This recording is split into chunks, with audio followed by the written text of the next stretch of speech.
Assalamualaikum warahmatullahi wabarakatuh. Halo semua, bagaimana kabar kalian? Semoga kalian tetap sehat dan tetap semangat belajar ya. Dan jangan lupa, jika kalian keluar rumah, tetap jaga jarak dan selalu menggunakan masker agar kalian tetap sehat dan dapat terhindar dari berbagai penyakit termasuk COVID-19. Nah, kali ini kita akan belajar tentang sifat-sifat himpunan. Dan yang akan dipelajari kali ini yaitu kardinalitas himpunan dan himpunan bagian. Tujuan pembelajaran kali ini yang pertama, peserta didik mampu menjelaskan tentang kardinalitas himpunan dan himpunan bagian. Yang kedua, peserta didik mampu menyelesaikan masalah yang berkaitan dengan kardinalitas himpunan dan himpunan bagian. Oke, yang pertama kita akan membahas tentang kardinalitas himpunan. Ada yang tahu tidak kardinalitas himpunan itu apa? Nah, untuk lebih mengerti dan memahami apa itu kardinalitas himpunan, mari kita simak permasalahan berikut. Untuk merayakan hari ulang tahun Pak Zulkarnain yang ke-50, dia mengajak istri dan ketiga anaknya makan di restoran. Setelah tiba di restoran, mereka memesan makanan kesukaan masing-masing yang ada pada daftar menu restoran tersebut. Pak Zulkarnain memesan ikan bakar, udang goreng, dan jus alpukat. Sedangkan istrinya memesan ikan asam manis, bakso, dan jus terong Belanda. Anak pertama Pak Zulkarnain memesan ikan bakar, bakso, dan jus alpukat. Anak kedua memesan ikan bakar, bakso, dan jus terong Belanda. Sedangkan anak yang ketiga memesan ikan asam manis, mie goreng, dan jus sirsak. Dari kegiatan tersebut ada 3 pertanyaan. Yang pertama, sebutkan anggota-anggota himpunan makanan kesukaan yang dipesan keluarga Pak Zul. Yang kedua, tuliskan seluruh anggota himpunan makanan yang dipesan keluarga Pak Zul. Dan yang ketiga, adakah anggota keluarga Pak Zul yang memesan makanan yang sama? Jika makanan yang sama ditulis sekali, berapa banyak makanan berbeda yang dipesan oleh anggota keluarga Pak Zul? Nah, berikut ini adalah penyelesaian dari masalah tersebut. Yang pertama, himpunan makanan kesukaan yang dipesan keluarga Pak Zul adalah sebagai berikut. Yang A, himpunan makanan kesukaan Pak Zul adalah ikan bakar, udang goreng, jus alpukat. Yang B, himpunan makanan kesukaan istri Pak Zul adalah ikan asam manis, bakso, jus terong Belanda. Yang C, himpunan makanan kesukaan anak pertama Pak Zul adalah ikan bakar, bakso, jus alpukat. Yang D, himpunan makanan kesukaan anak kedua Pak Zul adalah ikan bakar, bakso, jus terong Belanda. Yang E, himpunan makanan kesukaan anak ketiga Pak Zul adalah ikan asam manis, mie goreng, dan jus sirsak.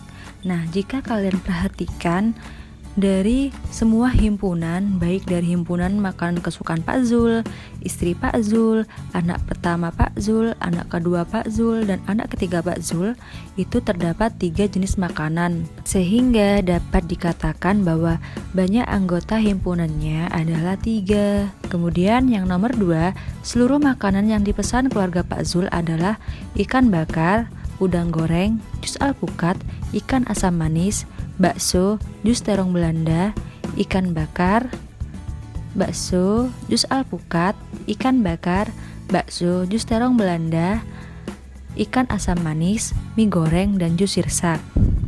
Kemudian yang ketiga,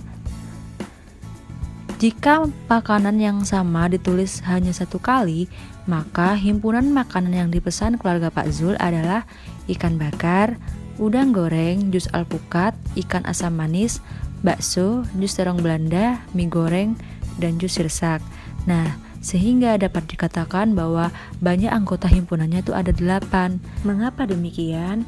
Karena terdapat 8 jenis makanan yang berbeda, yaitu yang pertama ikan bakar, yang kedua udang goreng, yang ketiga jus alpukat, yang keempat ikan asam manis, yang kelima bakso, yang keenam jus terong Belanda, yang ketujuh mie goreng, dan yang kedelapan adalah jus sirsak.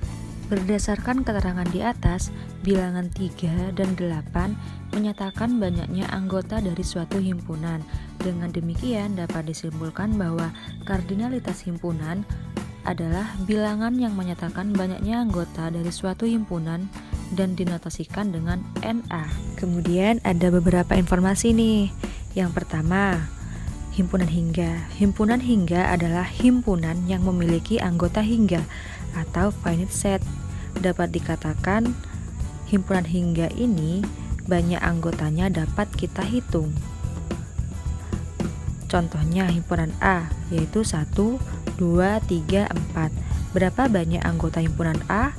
Ada 4, yaitu 1, 2, 3, dan 4. Kemudian himpunan tak hingga. Himpunan tak hingga adalah himpunan yang memiliki anggota tak hingga atau infinite set. Dan dapat dikatakan bahwa banyak anggota dari himpunan tak hingga ini tidak dapat kita hitung. Contohnya himpunan B, yaitu 1, 2, 3, 4, dan seterusnya. Yang ketiga, kardinalitas himpunan hanya untuk himpunan yang hingga atau finite set yang banyak anggotanya dapat kita hitung. Nah, untuk lebih jelasnya lagi tentang kardinalitas himpunan, mari kita amati contoh berikut. Tentukan banyak anggota himpunan A dan B berikut. Himpunan A yaitu 2, 4, 6, 8, 10. Ada yang tahu tidak berapa banyak anggota himpunan A? Ayo. Ya benar, banyak anggota himpunan A adalah 5 atau dapat dinotasikan dengan NA sama dengan 5. Kemudian himpunan B yaitu 1, 3, 5, 7, titik, titik, titik, 27, 29.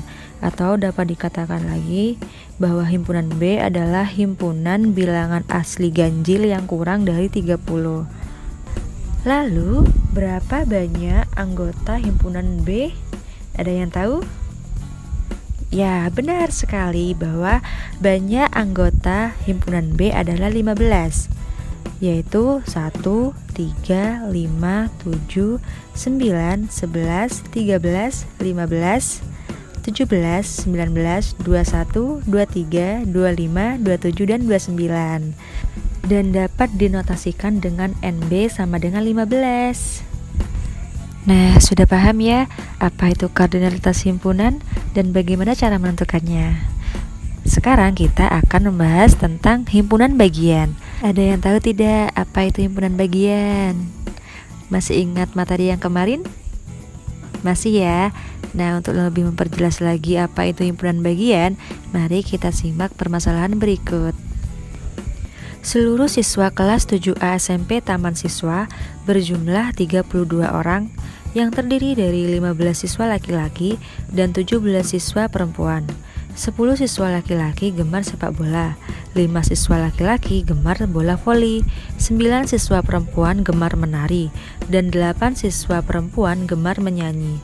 Lalu, tentukan semua himpunan bagian yang mungkin dari masalah tersebut dan gambarlah diagram Venn-nya. Berikut ini adalah alternatif penyelesaiannya.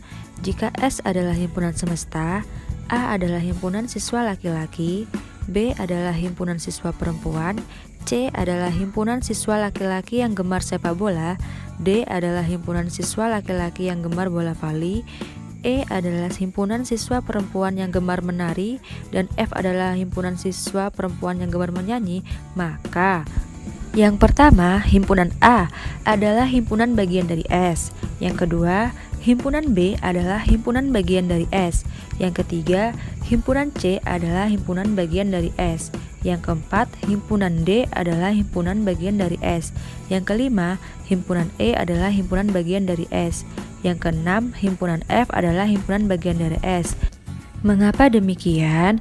Karena setiap anggota himpunan A, B, C, D, E, dan F juga anggota himpunan S. Maka dapat dikatakan bahwa himpunan A, B, C, D, E, dan F adalah himpunan bagian dari S. Kemudian yang ketujuh, himpunan C adalah himpunan bagian dari A. Yang kedelapan, himpunan D adalah himpunan bagian dari A. Mengapa? Karena setiap anggota himpunan C dan D juga anggota himpunan dari A. Kemudian yang ke-9, himpunan E adalah himpunan bagian dari B. Yang ke-10, himpunan F adalah himpunan bagian dari B. Mengapa? Karena setiap anggota himpunan E dan F juga anggota himpunan B. Yang ke-11, himpunan C bukan himpunan bagian dari B. Yang ke-12, himpunan D bukan himpunan bagian dari B. Mengapa? Karena setiap anggota himpunan C dan D bukan anggota himpunan dari B. Kemudian yang ke-13, himpunan E bukan himpunan bagian dari A. Dan yang ke-14, himpunan F bukan himpunan bagian dari A. Mengapa? Karena setiap anggota himpunan E dan F bukan anggota himpunan dari A. Lalu berikut ini adalah gambar diagram Venn-nya. Nah, dapat kita lihat pada gambar bahwasannya himpunan A dan himpunan B merupakan himpunan bagian dari S. Lalu, himpunan C dan himpunan D merupakan himpunan bagian dari A. Himpunan E dan himpunan F merupakan himpunan bagian B. Himpunan C dan himpunan D bukan merupakan himpunan bagian dari B. Himpunan E dan himpunan F bukan merupakan himpunan bagian dari A. Dari permasalahan tersebut, apa yang dapat kalian simpulkan tentang himpunan bagian? Ya, benar. Himpunan bagian adalah suatu himpunan yang termuat dalam himpunan lain yang cakupannya lebih luas. Himpunan A merupakan himpunan bagian B jika setiap anggota himpunan A juga anggota himpunan B. Nah, bagaimana? Sudah mulai paham kan apa itu himpunan bagian? Alhamdulillah, hari ini kalian sudah memahami tentang kardinalitas himpunan dan himpunan bagian. Semoga ilmu yang kalian dapat bermanfaat. Amin. Dan jangan lupa tetap jaga kesehatan. Kakak akhiri dulu ya. Wassalamualaikum warahmatullahi wabarakatuh. Terima kasih semuanya.